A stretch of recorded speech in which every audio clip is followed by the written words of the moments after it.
Hello, I'm Dr. Gloria Horsley. And I'm her daughter, Dr. Heidi Horsley. Heidi and I want to welcome you to Open to Hope Conversations, the podcast.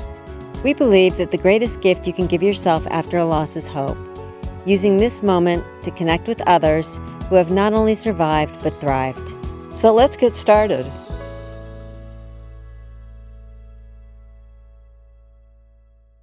Welcome to the Open to Hope Show. I'm your host, Dr. Gloria Horsley, with my daughter and co-host, Dr. Heidi Horsley. Well, Heidi, today we are going to talk about a tough subject, accidental death by overdose. And we've got a wonderful mom on today who is going to tell us about her story. Would you like to introduce her, Heidi? I would, and I just want to say that this is such an important topic because accidental overdoses are on the rise substantially right now and are impacting thousands and thousands of people. So I'm looking forward to talking to our guest today about how she's finding hope, how she's advocating, and how she's changing the world by building awareness. And we are going to talk today with Sally Ponzio. She heard her son Travis's voice in her heart after he died, and she wrote the words on a napkin in her car that she heard him saying. And then with her brother Frank Ponzio and his musical partner Eleanor Babinski, they created the song Remember Me, a song of healing, in the words of her deceased son. And Sally is also the ambassador for Shatterproof.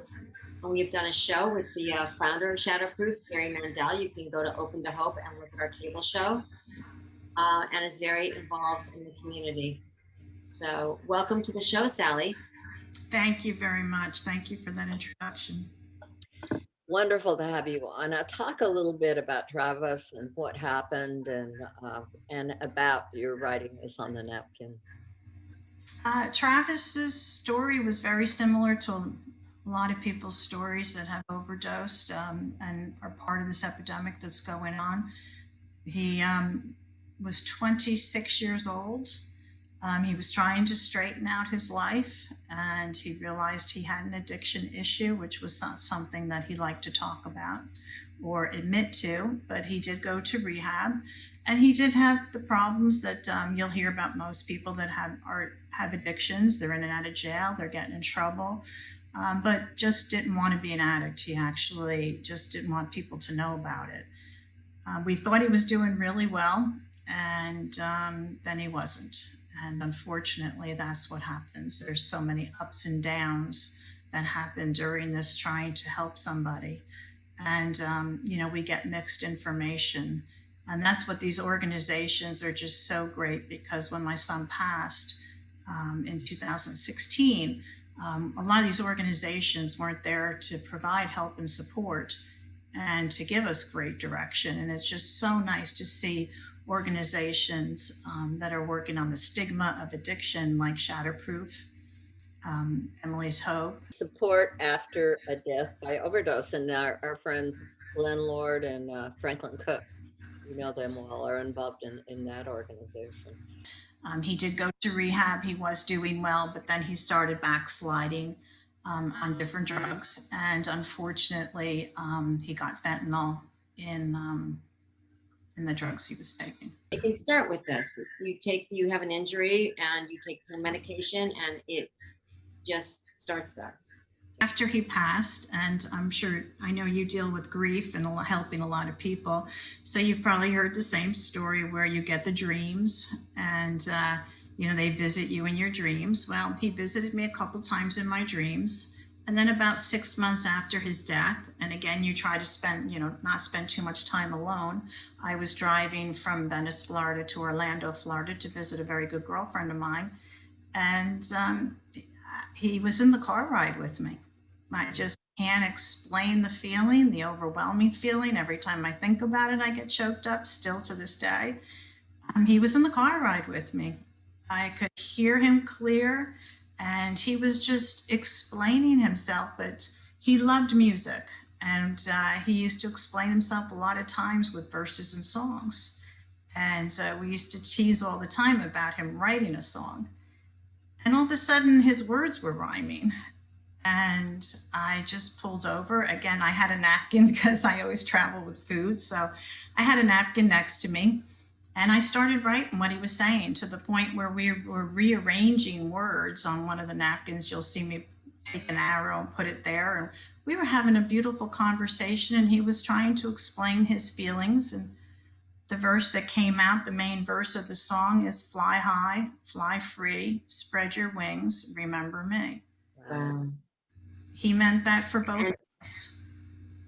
And I love on the video, you can see the napkin and all your words on it. How did you get to doing a video? My brother's a musician in New York City, Frank Ponzio. And again, I came home and I have a journal, like most people that have gone through loss, keep a journal, read books, write notes. So I just put them in my journal. And again, I don't know the time period of it, but I heard my son's voice asking me to please send this to his uncle, my brother Frankie. And I just try to keep ignoring him, but my son's very persistent. Even when he was, with me, he was very persistent. So I sent the words in an email to my brother and didn't know how he was going to feel about it. So I was very careful with how I worded the email. And he was very open to it, and he looked at the words. He loved the words. He loved the main verse. And eventually he sent me back music that went with the main verse. Oh, wow, how amazing. My brother reached out to Eleanor Dubinsky, who's somebody else he performs with, and they've done an album together, and they perform a lot together. And he just knew she was the right person, which she is the right person. And the two of them worked on the song, writing the music, and we would check in constantly with each other. They would reach back out to me. What do you think about this? How does this sound?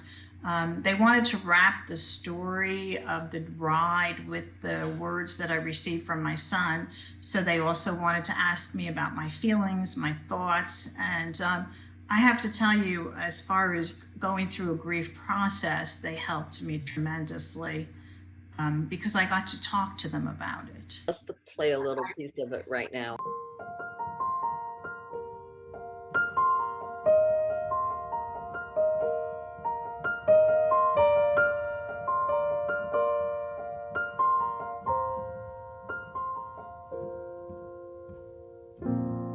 I started writing the words that you were saying on a napkin in my car. I had to pull over,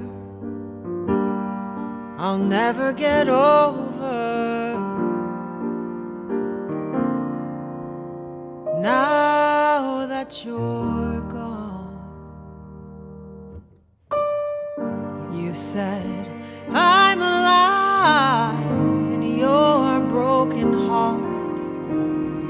Let my love lift you, start a new start.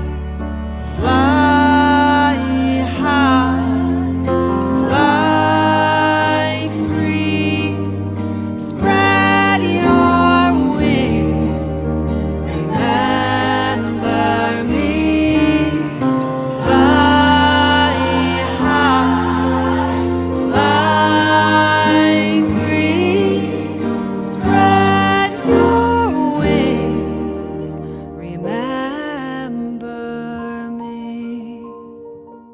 Oh, wow, really powerful. It is absolutely amazing.